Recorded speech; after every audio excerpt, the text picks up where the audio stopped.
सभी दोस्तों को नमस्कार। आज कक्षा 10वीं के विज्ञान का अध्याय 3 देखेंगे। तो अध्याय का नाम है धातु एवं अधातु। दोस्तों, अगर आप हमारे चैनल पर नए हैं तो प्लीज़ चैनल को सब्सक्राइब कर लें और बेल आइकन का बटन जरूर दबा दें। धातु एवं अधातु। तो नंबर 1 देखते हैं। तत्वों को उनके गुण धर्मों के आधार पर धातु एवं अधातु में वर्गीकृत किया गया है। मतलब तत्वों को धातु एवं अधातु में बांटा गया है। धातु के कुछ उदाहरण हैं, जैसे आयरन Fe, एल्युमिनियम Al, चांदी Ag, कॉपर Cu।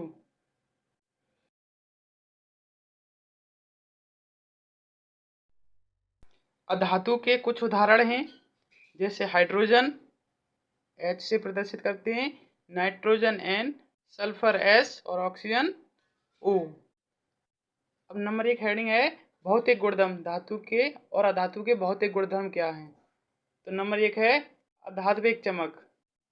अधात्विक चमक। तो धातु की देखिए, यहाँ पर धातु की सतह चमकदार होती है। जो धातुएं होती हैं उनकी सतह कैसी होती है? चमकदार होती है। और अधातुएं चमकीली नहीं होती। अधातुओं में कोई विशेष चमक नहीं होती। आयोडीन अधातु होते हुए चमकीला होता है। केवल आयोडीन ही ऐसा है जो अधातु है लेकिन चमकीला होता है। और नंबर 2 है कठोरता। तो देखिए हमें धातुएं सामान्यतः कठोर होती हैं, लेकिन लिथियम, सोडियम, पोटेशियम मुलायम होते हैं और इन्हें चाकू से काटा जा सकता है। लिथियम, सोडियम, पोटेशियम बहुत ही मुलायम होते हैं। अधातु में देखते हैं अधातु की कठोरता, तो ये अधिकतर कठोर नहीं होते हैं। कार्बन का एक अपर रूप हीरा है जो सबसे कठोर प्रकृति का पदार्थ है। जो कार्बन का हीरा होता है केवल वही सबसे कठोर होता है। अब देखते हैं नंबर 3 रूप देखते हैं। तो है धातुएं कमरे के ताप पर ठोस रूप में पाई जाती हैं। जो धातुएं हैं वो कमरे के ताप पर कैसे पाई जाती हैं? ठोस रूप में पाई जाती हैं। लेकिन केवल मरकरी, जिसे पारा कहते हैं, को छोड़कर जो द्रव्य रूप में पाई जाती है। पारा ही एक ऐसी धातु है जो द्रव्य रूप में पाई जाती है। अधातुएं ठोस या गैसीय रूप में पाई जाती हैं। अधातुएं ज़्यादातर ठोस या गैसीय रूप में पाई जाती हैं। केवल ब्रोमीन को छोड़कर जो तरल रूप में पाई जाती है। जो ब्रोमीन है वो ही लिक्विड रूप में पाई जाती है, तरल भाग में। अब देखते हैं आघात वर्धनीयता। नंबर 4 हेडिंग है आघात वर्धनीयता। तो है कुछ धातुओं को पीट कर पतली चादर के रूप में परिवर्तित किया जा सकता है। मतलब है इसका कि कोई धातु है उसे हम किसी प्रकार की आकृति दे सकते हैं। और धातुओं के गुण में है अधातुएं आघात वर्धनीय नहीं होती। आघात वर्धनीय नहीं होती, मतलब धातुओं को अगर पीटने पर ये टूट जाती हैं। आगे देखते हैं। तो नंबर 5 है तन्यता। धातुओं को पतली तार के रूप में खींचा जा सकता है, लेकिन अधातुएं तन्य नहीं होती हैं। अधातुओं में तन्यता का गुण नहीं पाया जाता है। नंबर 6 है विद्युत व ऊष्मा के चालक। नंबर 6 विद्युत एवं ऊष्मा के चालक। तो लिखेंगे यहाँ पर सामान्यतः धातुएं एवं विद्युत व ऊष्मा की सुचालक होती हैं। जो सामान्यतः धातुएं हैं वो विद्युत व ऊष्मा की सुचालक होती हैं, लेकिन सीसा एवं मरकरी कुचालक होती हैं। जो सीसा, पारा कहते हैं इसे, और मरकरी धातु की वो विद्युत की कुचालक होती हैं। अधातुओं के गुण में देखते हैं। सामान्यतः अधातुएं विद्युत व ऊष्मा की कुचालक होती हैं। अधातुओं में विद्युत व ऊष्मा का कुचालक होती हैं और ग्रेफाइट सुचालक होता है। जो ग्रेफाइट है अधातु, उसमें विद्युत व ऊष्मा का सुचालन होता है। नंबर 7 है घनत्व। इसका घनत्व देखते हैं। देखेंगे सामान्यतः अधिक घनत्व व उच्च गलनांक। जो धातुएं होती हैं उनका घनत्व और गलनांक बहुत ही उच्च होता है, हाई होता है। सोडियम एवं पोटेशियम का घनत्व तथा गलनांक कम होता है। जो सोडियम धातु और पोटेशियम होती है उनका गलनांक बहुत ही कम होता है। अब अधातु के गुण में देखते हैं। तो देखेंगे सामान्यतः अधातुओं का घनत्व गलनांक कम होता है। सामान्यतः धातुओं का घनत्व व गलनांक कम होता है। अब 8वां है ध्वनिक। ध्वनि मीन्स आवाज, साउंड। तो धातुओं के गुण में देखेंगे, धातुएं कठोर सतह से टकराने पर आवाज़ पैदा करती हैं। मीन्स ये आवाज़ पैदा करती हैं, इनकी टन की आवाज़ आती है इसे पीटने पर। और अधातुएं ध्वनिक नहीं होती हैं, मीन्स इसमें तन्यता का गुण नहीं पाया जाता, ये भंगुर होती हैं। अब नंबर 9 है ऑक्साइड। नंबर 9 है ऑक्साइड। देखेंगे यहाँ पर धातुओं के गुण में, अधिकतर धातुएं क्षारकीय ऑक्साइड बनाती हैं, जैसे MgO मैग्नीशियम ऑक्साइड। मीन्स अधिकतर धातुएं जो मैग्नीशियम ऑक्साइड या धातुीय ऑक्साइड बनाती हैं। और धातुओं में अधातुएं अम्लीय ऑक्साइड बनाती हैं, जैसे SO2। नंबर 2 हेडिंग डाल लेंगे, धातुओं के रासायनिक गुणधर्म। तो नंबर 2 का फर्स्ट पार्ट है वायु के साथ अभिक्रिया। जब किसी धातु की ऑक्सीजन के साथ अभिक्रिया कराएंगे तो देखिए यहाँ पर धातुएं ऑक्सीजन के साथ अभिक्रिया करके धातु ऑक्साइड बनाती हैं। तो सूत्र है इसका धातु प्लस ऑक्सीजन। धातु की क्रिया जब ऑक्सीजन से कराएंगे तो देखिए यहाँ पर धातु ऑक्साइड प्राप्त होगा। जैसे उदाहरण में देखते हैं Cu प्लस O2। कॉपर की क्रिया जब हम ऑक्सीजन से कराएंगे तो देखिए यहाँ पर CuO कॉपर ऑक्साइड प्राप्त होगा। ऐसे ही एल्युमिनियम क्रिया जब हम ऑक्सीजन से कराएंगे तो यहाँ पर एल्युमिनियम ऑक्साइड प्राप्त होगा। अब देखते हैं यहाँ पर धातुएं ऑक्सीजन के साथ अलग अलग तरह से अभिक्रियाएं दिखाती हैं। सोडियम Na और पोटेशियम के वायु में आकस्मिक आग पकड़ लेते हैं, जिसे रोकने के लिए इन्हें केरोसिन तेल में डुबो कर रखा जाता है। ये बोर्ड में पूछ लिया जाता है कि सोडियम और पोटेशियम धातु को केरोसिन तेल में डुबोकर क्यों रखा जाता है, तो उसे देखेंगे। ये आकस्मिक आग पकड़ लेती हैं, जिसे रोकने के लिए इन्हें केरोसिन तेल में डुबोकर रखा जाता है। अब नंबर 2 है मैग्नीशियम एल्युमिनियम जिंक Pb वायु के साथ धीरे धीरे अभिक्रिया करते हैं, इन धातुओं पर ऑक्साइड की परत चढ़ जाती है। नंबर 3 पॉइंट है Fe आयरन वायु में गर्म करने पर प्रज्वलित नहीं होता, लेकिन ज्वाला में लौह चूर्ण डालने पर वे तेजी से जलने लगते हैं। नंबर 4 पॉइंट है Cu कॉपर भी प्रज्वलित नहीं होता, लेकिन उस पर काले रंग के कॉपर ऑक्साइड की परत चढ़ जाती है। अगला पॉइंट है Ag चांदी Au सोना ऑक्सीजन के साथ अभिक्रिया नहीं करते। अब परिभाषा है उभयधर्मी ऑक्साइड। बोर्ड में पूछ लिया जाता है उभयधर्मी ऑक्साइड अभिक्रिया किसे कहते हैं, तो वे धातु ऑक्साइड जो अम्ल तथा क्षार दोनों से अभिक्रिया करते हैं और लवण और जल उत्पन्न करते हैं। उदाहरण देखते हैं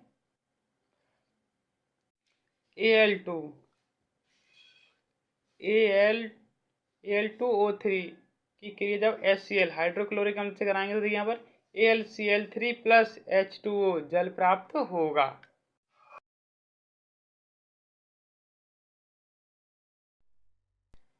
अब नंबर 2 है जल के साथ अभिक्रिया। जब किसी धातु की जल के साथ अभिक्रिया कराएंगे, देखिए यहाँ पर धातु प्लस जल, धातु की क्रिया जब हम जल से कराएंगे तो हमें धातु ऑक्साइड प्लस हाइड्रोजन गैस प्राप्त होगी। और जब हम धातु ऑक्साइड की क्रिया पुनः जल से कराएंगे तो यहाँ पर होगा धातु हाइड्रो ऑक्साइड प्राप्त होगा। अब देखिए यहाँ पर सभी के गुण दर्शाए गए हैं कि कौन सी धातु ठंडे जल के साथ क्रियाशील होती है, गर्म जल के साथ क्रियाशील होती है। तो देखिए यहाँ पर सबसे पहले देख लेते हैं धातु की ठंडे जल के साथ क्रियाशील, कौन सी धातुएं ठंडे जल के साथ क्रियाशील होती हैं। तो यहाँ पर है सोडियम Na, पोटेशियम K और Ca कैल्शियम। कैल्शियम, पोटेशियम और सोडियम ठंडे जल के साथ क्रियाशील होती हैं। अब देख लेते हैं गर्म जल के साथ क्रियाशील। तो गर्म जल के साथ क्रियाशील केवल मैग्नीशियम ही धातु होती है। और अब देखते हैं केवल भाप के साथ अभिक्रियाशील, कौन सी धातुएं भाप के साथ अभिक्रियाशील होती हैं। तो यहाँ पर है एल्युमिनियम, आयरन और जिंक। ये धातुएं केवल भाप के साथ ही क्रियाशील होती हैं। और देख लेते हैं यहाँ पर जल के साथ कोई अभिक्रिया नहीं, कौन सी धातुएं जल के साथ कोई अभिक्रिया नहीं करती। तो इसमें है Pb, Cu copper, Au gold, Ag silver. अब देख लेते हैं Ca कैल्शियम मैग्नीशियम जल के साथ अभिक्रिया करने पर तैरने लगती हैं, क्योंकि हाइड्रोजन गैस के बुलबुले धातु के साथ चिपक जाते हैं। जब किसी धातु कैल्शियम और मैग्नीशियम को जल के साथ क्रिया कराते हैं तो वह तैरने लगते हैं। अब आगे देखते हैं उदाहरण, जैसे कि Na+H2O। जब सोडियम की क्रिया हम जल से कराएंगे तो हमें NaOH sodium hydroxide plus H2 hydrogen gas plus ऊष्मा प्राप्त होगी।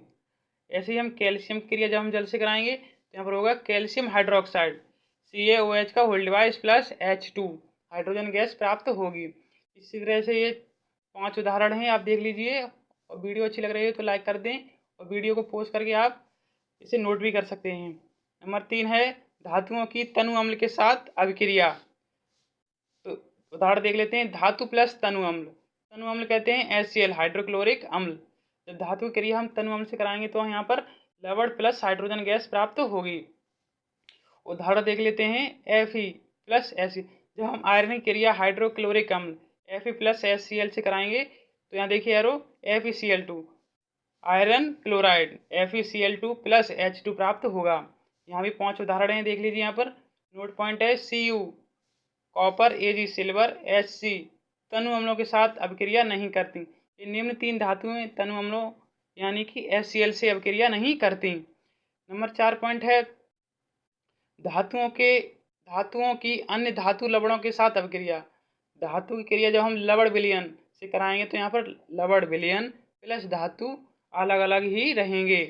जैसे अधिक अभिक्रियाशील धातुएं अपने से कम क्रियाशील धातुओं को उनके यौगिक के विलयन से विस्थापित करती हैं। यह धातुओं की सक्रियता श्रेणी पर आधारित है। सक्रियता श्रेणी नीचे है, ये मोस्ट इंपोर्टेंट है। तो देखिए परिभाषा, वह सूची जिसमें धातुओं को क्रियाशीलता के अवरोही क्रम में व्यवस्थित किया जाता है। धातुओं के उनके गुणधर्मों के आधार पर उन्हें क्रम में रखा गया है। तो देखिए टेबल है ये, के सबसे ऊपर है Na, नंबर 2 पर Ca, नंबर 3 Mg4 Al2। ये देखिए यहाँ पर अधिक अभिक्रियाशील कौन सी है, के पोटेशियम, और ये घटती हुई अभिक्रियाशील Zn Fe Pb। और ऐसे ये यहाँ पर Cu कॉपर Hg Aq और Au सबसे कम अभिक्रियाशील, ये घटते हुए क्रम में व्यवस्थित है। और नंबर 5 है धातुओं की अधातुओं के साथ अभिक्रिया। जब हम किसी धातु की अधातु से अभिक्रिया कराएंगे तो देखिए यहाँ पर तत्वों को अभिक्रियाशीलता संयोजकता कोष को पूर्ण करने की प्रवृत्ति के रूप में ही समझी जा सकती है। धातु के परमाणु अपने संयोजकता कोष में इलेक्ट्रॉन त्याग करते हैं और धनाएं बनाते हैं। अधातु के परमाणु संयोजकता कोष में इलेक्ट्रॉन ग्रहण कर ऋणायन बनाते हैं। उदाहरण देख लेते हैं NaCl। NaCl का निर्माण, सोडियम क्लोराइड का निर्माण देखिए इस प्रकार होगा। Na के कितने हैं यहाँ पर 2, 8, 1। जब हम इसे यहाँ पर एक आयन त्याग देंगे तो Na प्लस माइनस 1 इलेक्ट्रॉन हमने त्याग दिया तो कितने बचे 2, 8। Cl प्लस 1 इलेक्ट्रॉन जब हम CO को दे देंगे यहाँ पर Cl से ऐड करेंगे क्लोरीन को तो कितने हो जाएंगे 2, 8, 8 क्लोरीन ऋणायन। तो हम इस प्रकार लिख सकते हैं Na प्लस Cl। यहाँ 1 पॉइंट लगा है क्योंकि हमने Na से एक Cl को दे दिया है इलेक्ट्रॉन, तो यहाँ हो जाएगा Na प्लस Cl। ये इस प्रकार NaCl का निर्माण हुआ है। अब देखते हैं आयनिक यौगिक। आयनिक यौगिक क्या हैं? विपरीत आवेशित आयन एक दूसरे को आकर्षित करते हैं तथा मजबूत स्थिर वैद्युत बल में बंधकर आयनिक यौगिक बनाते हैं।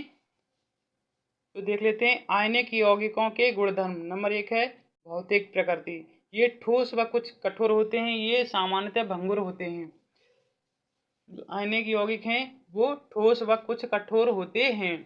नंबर 2 है गलनांक व एवं क्वथनांक। आयनिक यौगिकों का गलनांक व क्वथनांक बहुत अधिक होता है। ये उच्च हाई क्वालिटी के गलनांक व क्वथनांक होते हैं।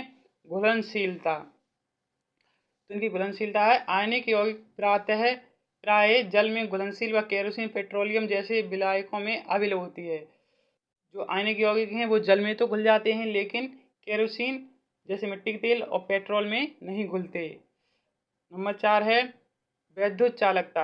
आयनिक यौगिक जलीय विलयन में और गलित रूप में विद्युत का चालन करते हैं।